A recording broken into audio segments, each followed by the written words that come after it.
Hello, welcome back. It's Dr. Sarah here, and we are now up to our fourth video in my pregnancy series. This video is focusing on the third trimester, and I'll be discussing 5 tips for staying present in your pregnancy. So in this video, I'm going to outline management of symptoms in the third trimester, talking about testing for your pregnancy that your pregnancy care provider will offer you. I'll discuss vaccinations that we offer in pregnancy. I'll also talk about some symptoms that you need to be aware of, particularly in the third trimester. And we'll also discuss what might happen if you go over your expected due date. So in the third trimester, there is often much anticipation and sometimes a little bit of anxiety as the end of the pregnancy approaches. Some women do start to feel very tired and uncomfortable, and this is their body asking them to slow down and rest as their baby continues to develop, ready for the outside world. It's important to be really flexible if you're working full-time, and I do encourage women to consider reducing their hours of work, as it can be exhausting working full-time at this stage of the pregnancy. I also encourage women to plan to finish working around 32 to 35 weeks pregnancy, and that really allows their body to rest and prepare for the labour, the birth and transition to parenthood. Women often notice that they require increasing support from their osteopath, their physiotherapist, their chiropractor or their massage therapist. And I really believe that daily mindfulness meditation and yoga can be very beneficial for managing these symptoms in late pregnancy, particularly in preparation for labour and childbirth. In terms of testing in the third trimester, around 36 weeks, we do repeat your haemoglobin and iron studies to check to see if you've developed anemia.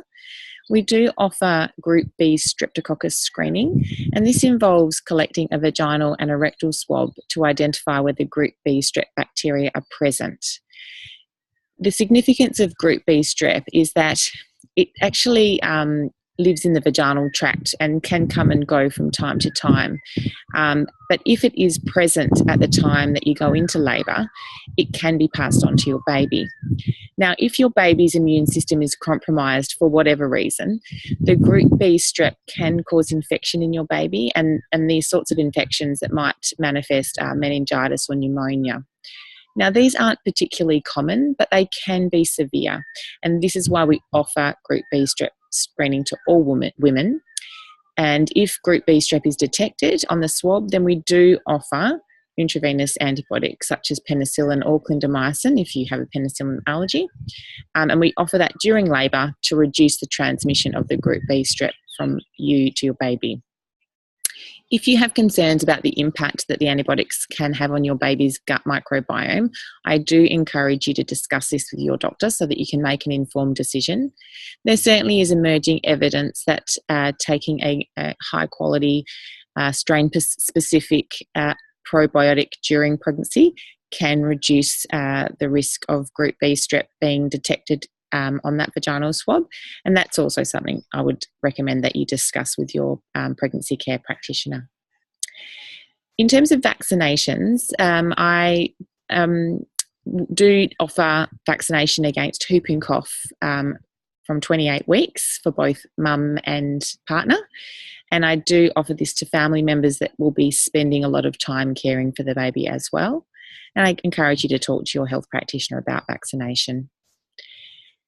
Symptoms to be aware of in the third trimester. So as your body prepares for labour, you may start experiencing painless Braxton Hicks contractions, which is basically your uterus warming up, getting ready for labour, or you might actually start feeling painful tightenings.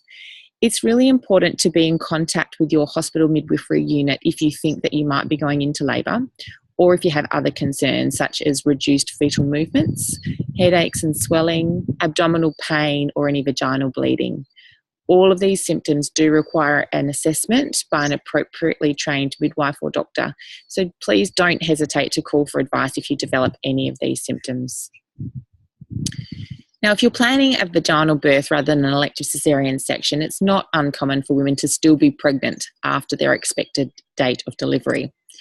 This can bring along with it some impatience, anxiety, frustration. However, it's really important to remember that only approximately 5% of women go into labour on their actual due date. Your doctor or midwife will continue to monitor you until you go into labour. You may be offered a vaginal examination to check and see whether your cervix is beginning to change and dilate in preparation for labour.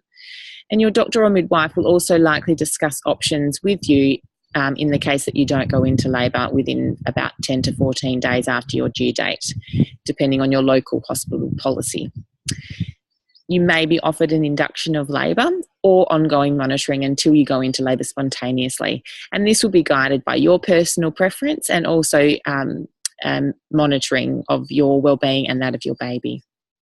So in summary, we've covered management of symptoms in the third trimester, testing that your pregnancy care provider will offer you in the third trimester, vaccinations that you'll be offered in the third trimester, important symptoms to be aware of, and management if you do go past your expected due date. So thanks very much for listening. Please remember to visit my website, drsarahmoore.com, and subscribe to my blog, This Doctor's Life, to receive more information like this.